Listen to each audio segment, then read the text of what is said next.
কোরআন এবং সুন্নাহর বিপরীতে বাংলাদেশে কোনো কানুন করা হবে না, এবং যদি থাকে সেই বিষয়ে বাতিল করা হবে ইনশাআল্লাহ। আমরা, আপনারা জানেন, রাষ্ট্র পরিচালনার মূলনীতিতে শহীদ রাষ্ট্রপতি জিয়াউর রহমান মহান আল্লাহর উপর আস্থা এবং বিশ্বাস স্থাপন করেছিলেন।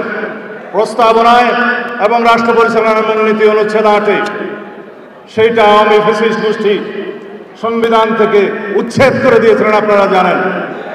সেটা ইনশাআল্লাহ পুনর্বহাল করা হবে। আপনারা এখানে বলেছেন রাষ্ট্রের জনকল্যাণ এবং সেবামূলক কার্যক্রমে ইমাম খতিবদের অংশগ্রহণ, সেটা তো আপনাদের ইমানি দায়িত্ব। কেউ আপনাকে সেই দায়িত্ব বর্তানোর জন্য বসে থাকবে না, আপনাদের ইমানি দায়িত্ব, আপনারা সেটা পালন করবেন। অবশ্যই রাষ্ট্রীয় পর্যায়ে, ইউনিয়ন থেকে সর্বোচ্চ পর্যায়ে কিভাবে সেটা নীতিমালার মধ্যে নিয়ে আসা যায় সেটা আমরা পরীক্ষা নিরীক্ষা করবো ইনশাআল্লাহ, সবার সাথে আলোচনা করব। তারপরের দাবি আমার নেতা কথা বলবেন, সেটা আমি যাব না। রাষ্ট্রীয় ভাতা কিভাবে কি কি করা যাবে আমার নেতা অবশ্যই আপনাদের সাথে কথা বলবেন এখনই। আপনারা বলেছেন দাওরায়ে হাদিস সনদপ্রাপ্ত আলেমদেরকে সরকারি মসজিদের ইমাম, খতিব এবং স্কুল কলেজের ধর্মীয় শিক্ষক, কাজী পদে নিয়োগ।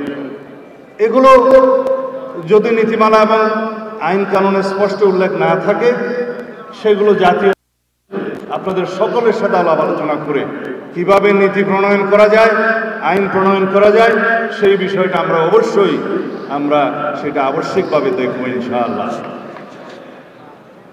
এখানে তো তালি দেওয়ার কোনো মাহল নয়, সেই জন্য আপনারা অন্তত মারহাবা বলতে পারেন।